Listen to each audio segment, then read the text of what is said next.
জাবের রাদিয়াল্লাহু তাআলা আনহু তিনি বলেছেন আল্লাহর হাবিব সাল্লাল্লাহু আলাইহি ওয়াসাল্লাম আমাকে আরশের ব্যাপারে বয়ান করার অনুমতি দিয়েছেন।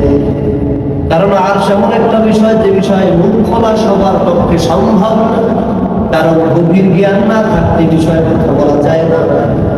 ঠিক তেমনই ভাবে জাবের ইবনে আব্দুল্লাহ রাদিয়াল্লাহু তাআলা বলেন নবী আমাকে অনুমতি দিয়েছেন আরশ সম্পর্কে বলার। আল্লাহর আরশ বহনকারী ফেরেশতাদের সংখ্যা ৮ জন। এই মহান আরশ বহনকারী একজন ফেরেশতার কানের নদী থেকে ঘাড়ের শেষ সীমানা পর্যন্ত, একজন আরশ বহনকারী ফেরেশতার কানের নদী থেকে এই ঘাড় পর্যন্ত দূরত্ব হলো দ্রুতগামী ঘোড়া ৭০০ বছর পর্যন্ত দৌড়িয়ে শেষ করতে পারবে না। সেই আরশের উপরে কুরসি, আল্লাহর চেয়ার, আল্লাহর সিংহাসন, সেখানে আল্লাহ তাআলা সমাসীন। আল্লাহর হাবিব সাল্লাল্লাহু আলাইহি ওয়াসাল্লাম তিনি বলেছেন ইয়াওমা লা জিল্লা ইল্লা জিল্লুহ। আল্লাহর নবী বলেন হাশরের ময়দান যেদিন কায়েম হয়ে যাবে, গোটা পৃথিবীর মানুষ হতাশাগ্রস্ত করবে, প্রত্যেকে যার যার অবস্থান নিয়ে চিন্তিত হবে। সেই মুসিবতের দিনে ৭ শ্রেণীর মানুষ কেবল আল্লাহ রাব্বুল আলামিনের আরশের নিচে ছায়া পাবে। এই ৭ শ্রেণীর মানুষের মধ্যে ১ নাম্বার হলো ইমামুন আদিল। ইমামুন আদিল, আদিল মানে ইনসাফ, আদিল মানে ন্যায় বিচারক, ইমাম মানে নেতা।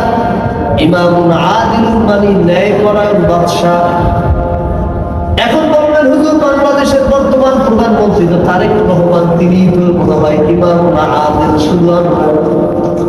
কিন্তু আল্লাহর হাবিব বলেছেন কুল্লুকুম রাঈন ওয়া কুল্লুকুম মাসউলুন আন রাঈয়াতিহি। তোমরা প্রত্যেকেই চালক, তোমরা প্রত্যেকেই ইমাম, তোমরা প্রত্যেকেই যার যার অধীনস্থ রাহবার অভিভাবক, প্রত্যেককেই তার অভিভাবকে এই দায়িত্ব সম্পর্কে জিজ্ঞাসা করা হবে। তা কেমন? আমি আমার ফ্যামিলিতে টাকা দিই, আমার টাকায় ফ্যামিলি চলে, আমি আমার ফ্যামিলির অভিভাবক রাহবার। এই জন্য বলেন তোমরা প্রত্যেকেই দায়িত্বশীল, তোমাদের প্রত্যেকের দায়িত্বের ব্যাপারে জবাব দিতে হবে। একজন এলাকার মেম্বার, শ্রীখালী ইউনিয়নের ৪ নম্বর ওয়ার্ডের মেম্বার, তিনি একজন ইমাম, কিন্তু আদিল কিনা সেটা সামনে আসতেছে। আদিল মানে ইনসাফ। হিন্দুদের ব্যাপারেও আইনের যে বিধান, মুসলমানের ক্ষেত্রেও যে বিধান সেটাই আরোপ করতে হবে। দলীয় মানুষের ক্ষেত্রেও যে বিধান, বিরোধী দলীয় লোকের ক্ষেত্রেও যে বিধান, সেটাই যিনি আরোপ করবেন এবং ইসলামের সুমহান নিয়ম নীতি নিয়ে যে সমাজ পরিচালনা করবেন, রাষ্ট্র পরিচালনা করবেন, তিনি কেবলমাত্র ইমামুন আদিল। এছাড়া ভিন্ন কেউ ইমামুন আদিল হতে পারে না। ধরেন পৃথিবীর সবচেয়ে কম দুর্নীতি হয় যে দেশ, ধরেন ডেনমার্ক, অথবা এই যে সুইজারল্যান্ড, কোন দেশে সুইজারল্যান্ড, এই সব দেশে দুর্নীতি কম পাবে। দুর্নীতি যদি 1% না হয়, আর যদি লোকটা বিধর্মী হয়। আমাকে অনেকে বলে হুজুর দেশে যখন যাই লিবিয়ার মুসলমানের আমাদের উপর নির্যাতন করে, অথচ ইউরোপের মানুষ আমাদের উপর নির্যাতন করে। আমি বলবো লিবিয়ার মানুষ যদি নির্যাতন করে মুমিন হয়, তাহলে তিনি নির্যাতন করার কারণে গুনাহগার। আর ইউরোপের মানুষ যদি তোমার উপরে আঘাত নাও করে, আর যদি বিধর্মী হয়, তারপরেও তার কপালে জান্নাত নাই। কি লাগবে ভাই? ঈমান লাগবে। তাহলে হাশরের ময়দানে তার আরশের নিচে ছায়া পাবে ন্যায় বিচারক, আর ওই ন্যায় বিচারক কত হবে? মুসলমান। মাদার তেরেসা তিনি একজন খ্রিস্টান, তিনি মুসলমানদেরকেও বিভিন্ন তহবিল দিয়েছে, দান করেছে। তিনি কি জান্নাতি?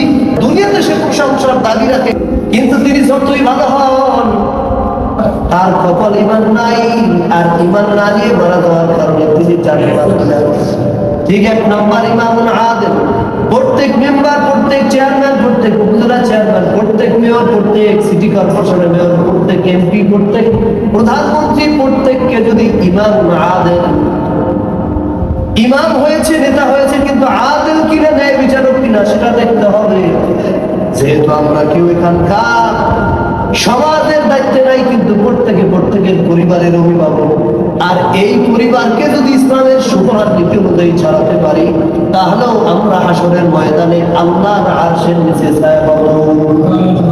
আমরা এলাকার চেয়ারম্যান, আপনারা তো বলবেন না যে তুই সিরিখানের চেয়ারম্যান ছিলি, তোর উপরে এই গছ, এটা কি আল্লাহ সাফাই দিবেন? রহমান, তিনি তো হিন্দুদের জন্য আল্লাহ, ইহুদিদের জন্য আল্লাহ, খ্রিস্টানদের জন্য তিনি আল্লাহ, তিনি সবার জন্য আল্লাহ। আল্লাহ তো সবার, কিন্তু মরার পরে আল্লাহর রহমান থাকবেন না। হাসরের ময়দানে আল্লাহ হয়ে যাবেন কহার, আল্লাহ হয়ে যাবেন কঠিন। সেদিন তার মধ্যে কোনো দয়া থাকবে না। আবার দয়া থাকবে তার খাস বান্দাদের জন্য, যারা মুমিন।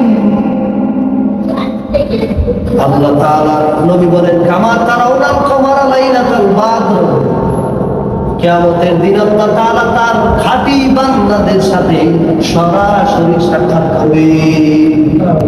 তাহলে আল্লাহ নরম কাদের জন্য ভাই? মুমিন বান্দাদের জন্য আল্লাহ নরম, বেঈমানদের জন্য আল্লাহ কহার মরণের পরে। আর দুনিয়াতে বসে আল্লাহ বেঈমান ইহুদি খ্রিস্টানরা ছাড়া সবার জন্য আল্লাহ হলেন রহমান। তাহলে এক নাম্বার কি? আরশের নিচে ছায়া পাবে কারা? ন্যায় বিচারক। 7 শ্রেণীর মানুষ তার আরশের নিচে ছায়া পাবে। এর ভিতরে এক নাম্বার ন্যায় বিচারক। 2 নাম্বার হলেন ওয়াশাবুন নাশাআ ফি ইবাদাতিল্লাহ, ওয়াশাবুন নাশাআ ফি ইবাদাতিল্লাহ জামিইয়াতুশ শাবাব, যেটাকে বলা হয় ইয়ুথ সোসাইটি, যুব সমাজ। ওই যুবক যিনি তার যৌবনের বয়স, যখন তার শরীরে শক্তি আছে, ওই সময়টা যদি আল্লাহর শরীয়তের উপরে চলে, নিজেকে গুনাহ থেকে বিরত রাখে, ওই যুবককে আল্লাহ তাআলা হাসরের ময়দানে তার আরশের নিচে ছায়া দান করবে। তো আল্লাহ তাআলা বিভিন্ন বয়সী বান্দাদের মধ্যে কেবলমাত্র আল্লাহ খাসভাবে তার যুবক বান্দাদের কথা এই জন্য বললেন যে যৌবনের বয়সটা হলো এমন, যখন তিনি চাইবেন যে কোনো কাজ অতি দ্রুত অল্প সময়ের মধ্যে করতে পারে, সে শক্তি তার মধ্যে আছে। অতএব যে ব্যক্তি এই যৌবনের বয়সে, যখন যৌবন বয়স বলতে যে সময় তার শক্তি ভালো, মজবুত শরীর, যখন তার ওযু বারবার করা লাগে না, আমি ইব্রাহিমের আসরের ওযু দিয়ে ইশার করা সম্ভব, আবার একজনের এক ওযু দিয়ে একত্র নামাজ পড়াও মুশকিল। অতএব এই বয়সে, যখন এই মজবুত বয়সে যে ব্যক্তি বেশি বেশি ইবাদত করবে, আল্লাহ তাআলা ওই মহান আরশের নিচে কিয়ামতের ময়দানে তার ছায়া দান করবে। ওয়ারাজুলুন কলবুহু মুআল্লাকুন ফিল মাসাজিদি, ওই ব্যক্তি মুআল্লাকুন, যার অন্তরটা লটকানো বাঁধা, ফিল মাসাজিদ, মসজিদের সাথে, মসজিদের সাথে তার অন্তর বাঁধা।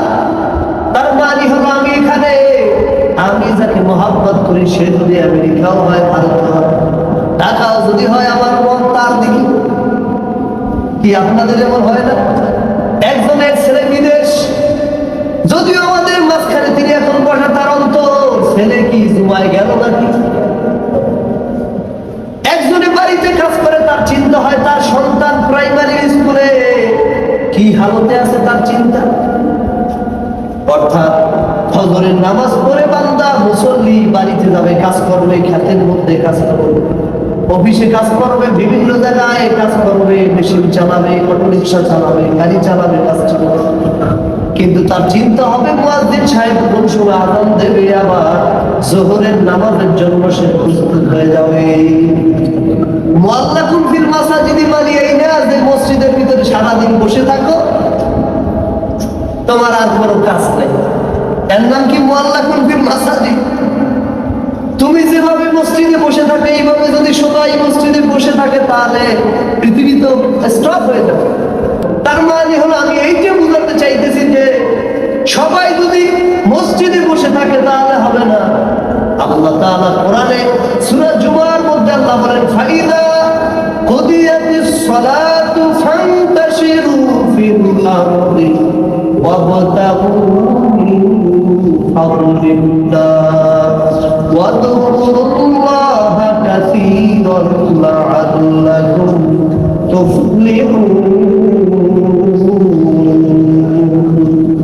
আল্লাহ বলেন যখন ফজরের নামাজ শেষ হবে সাথে সাথে তোমরা তোমাদের আয় রোজগারের জন্য জমিনের মধ্যে যার যার কর্মে ছড়িয়ে পড়ো।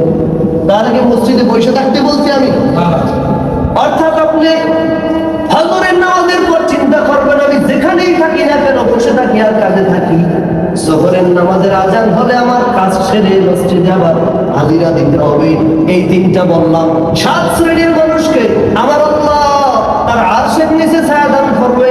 এর ভিতরে 1 নম্বর ইমাম আদিল, ন্যায়পরায়ণ বাদশা।